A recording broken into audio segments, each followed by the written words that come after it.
Hello, dear students. Today we are going to continue the lecture series that is based on ancient history of India. Okay, so in the previous lecture, we discussed the three great kingdoms that ruled the southern part of India. That was Cholas, Chiras, sorry, and Pandyas. Okay, so these were the three kingdoms.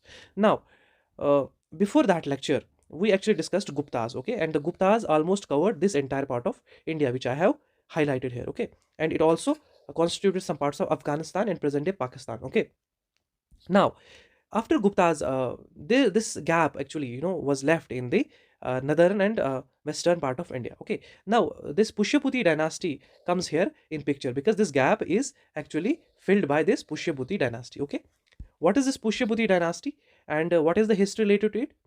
Let's learn in this lecture. Okay, so first I want to put your attention towards this map here. This region that is here is actually the region which was under the direct control of Pushyabhuti dynasty. And here this region becomes very important, that is Thaneshwara. And this Thaneshwara is present day Haryana. Okay.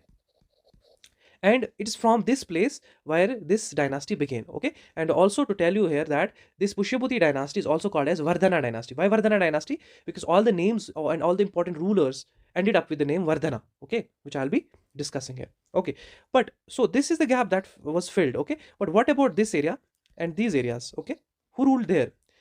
They also actually were under the control of Pushyabhuti dynasty, but not under the direct control. Okay, I'll explain you further. They were actually the feudatories of Pushyabhuti dynasty. How did that happen?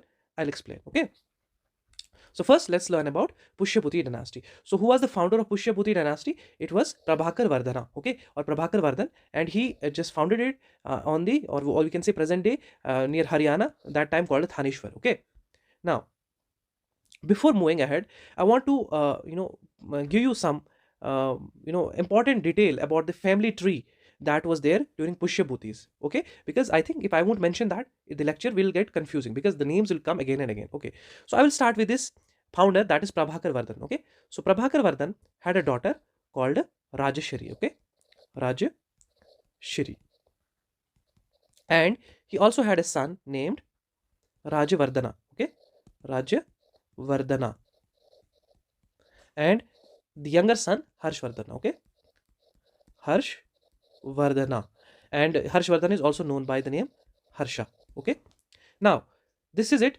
Now this Rajashri is actually married, okay, to a man called Grihavarman. Who was Grihavarman? I will tell you, after some time. But you just remember the names. This Rajashri was married to Grihavarman, not Vardhan. Okay, Grihavarman. Okay, now let's start. So Grihavarman is now the brother-in-law of Harshvardhan and brother-in-law of Rajavardhan, and also vice versa. Okay, now this daughter of Prabhakar Vardhan was married, to a Mukheri king or Mukheri ruler, Grihavarman, and this Grihavarman at that time ruled the area of Kannauj. Okay, and how later that Kannauj was, kind of made a second capital by Harshvardhana, that we will discuss also. Okay, now, after Prabhakar Vardhan died, okay, after Prabhakar Vardhan's death, his son Rajavardhan became the next ruler, okay. But there is some gruesome incident that happens, okay, while they are ruling, okay. There is this man who is also the ruler of Bengal at that time, and his name is Shashank Gowda, okay. His name is Shashank Gowda. Actually, what does this Shashank Gowda do? He actually he proves to be an enemy of Pushyabhuti dynasty, and he attacks them. And in the attack, sorry, not directly he attacks the Pushyabhuti dynasty, but he actually attacks the Grihavarman, who is based on Kannauj. Okay, just remember this difference. Grihavarman is ruling some separate area. Okay, and how does he come in contact with the daughter of Harshvardhan? We will discuss that. But first, you understand here is that the Shashank Gowda actually killed Grihavarman. Okay, that's not directly the Pushyabhuti dynasty, but how it's related to the Pushyabhuti dynasty, because Grihavarman has in marriage Harshvardhan's daughter, that is Rajashri. Okay, now what this Shashank Gowda does after killing Grihavarman, he also captures this Rajashri. Okay, now, this Rajashri is captured, okay? Who will now release her? Now, after the death of his father, now the Rajavardhan is the king. Now, it's his responsibility to release, his sister from the captivity of Shashank Gowda. So, he tries to do that. But what does Shashank Gowda do? He also kills this Rajavardhan, okay? He also kills this Rajavardhan. Now, the Rajavardhan is dead. So, the elder brother is dead. Now, there is only one person that is left. That is Harshvardhana. But the interesting thing here is that Harshvardhana at that time was only 16 years old, okay? Now, There's no kind of choice to him. He has to come and usurp the throne. Okay. Now, the next king, who is the next king now? Easy guess. That is Harshvardhana. Okay. Now, Harshvardhana's reign is supposed to be from 606 to 647 AD. That's almost 41 years. Okay. Now, so doing if I will tell you the religious background of Harshvardhana, he actually was a very ardent Hindu, but he later converted to Buddhism. How he do, why he did that, and how he did that, I'll be explaining later. Okay.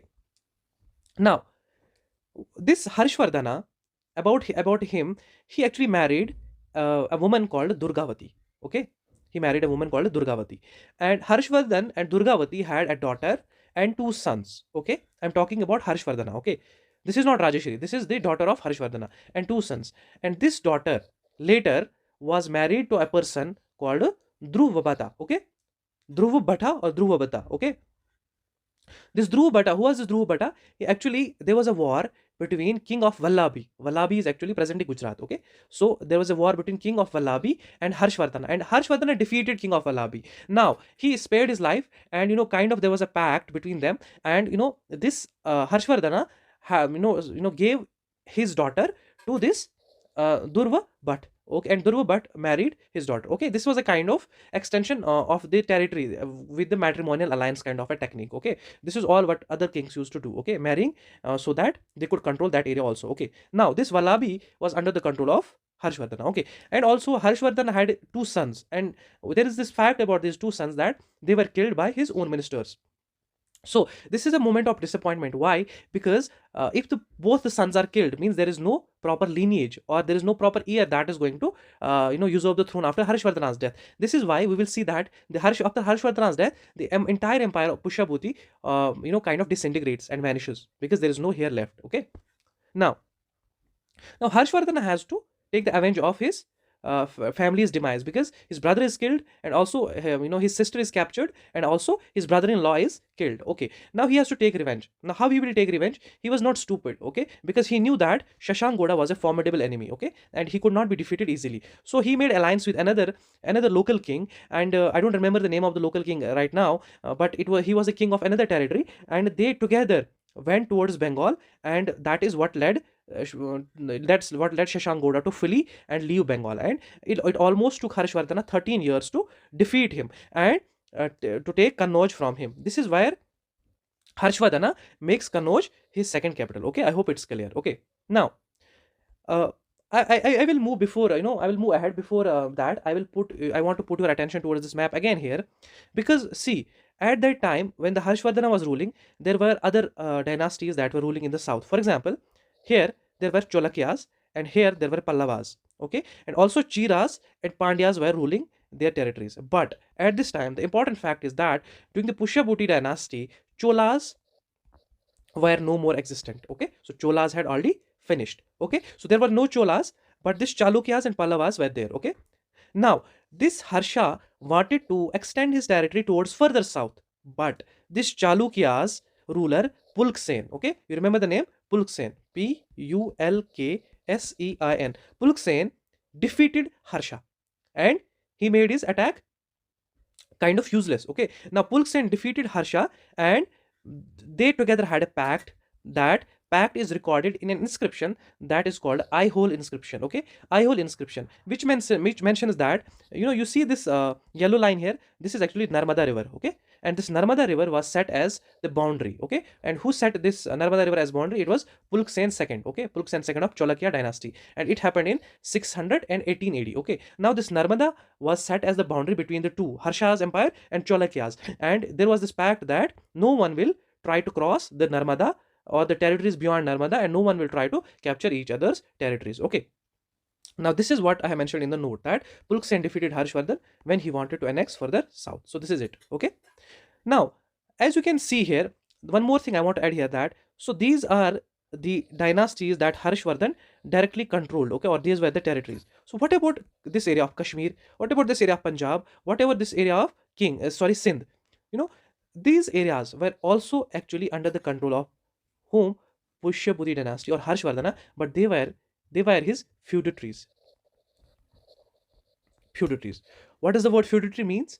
Means that Harshvardhana used to provide them with army, okay, provide them with security, and everything. In exchange of that, these areas used to give some part of their revenue to Harshvardhana, or whatever was the agricultural produce, some of that was given to Harshvardhana. And this is how Harshvardhana controlled the parts of Punjab, present day Kashmir, and Sindh area. Okay, so they were the feudatories of Harshvardhana, and this is the beginning of feudalism in India. Okay, so rule of Harshvardhana marks the beginning of feudalism in India. It's an important point. Okay, just remember that, and just remember this eye hole inscription. Okay, now, moving ahead, as I already told you that the capital was made as Kanauj by Harshvardhana. Okay, so these are the provinces like Bengal, Bihar, Odisha, central provinces, and Gujarat. So these were under the direct control. Okay, direct control of Harsha.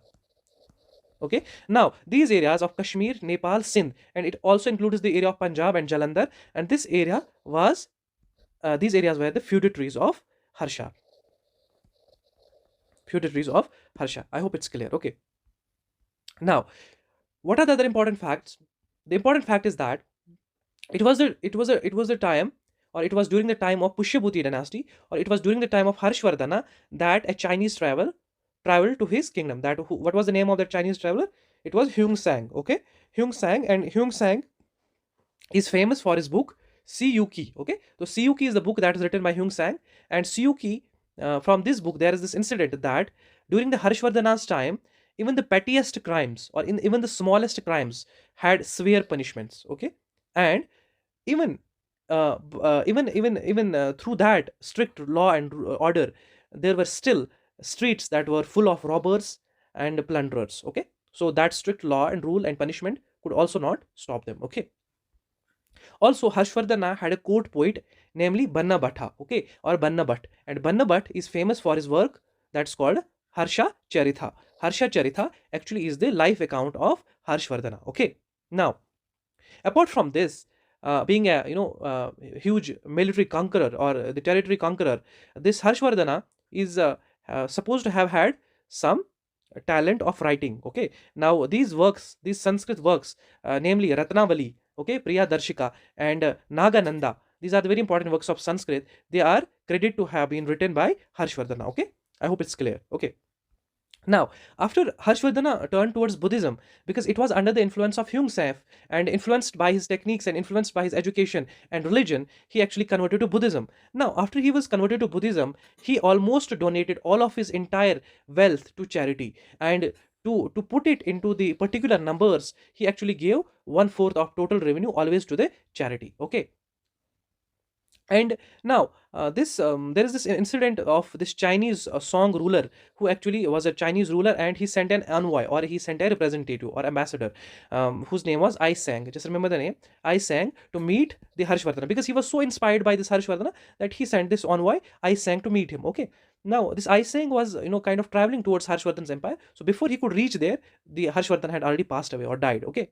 now after Harshvardhana's death, there was no legal heir, there was no legal here HEIR left. Okay, so this was the reason that the disintegration of the entire empire started, and this is how we will say this Pushyabhuti dynasty comes to an end. Okay, now as I told you, according to the map, these Cholukyas and these Pallavas I'll be discussing in the next video, which will be my next video. I hope you have understood everything. I've tried to explain it very in a very kind of precise manner. If anything is left to mention in the comment box, I will definitely look into those grievances, and I will try to improve next time. Thank you so much for watching, and I will see you in the next lecture.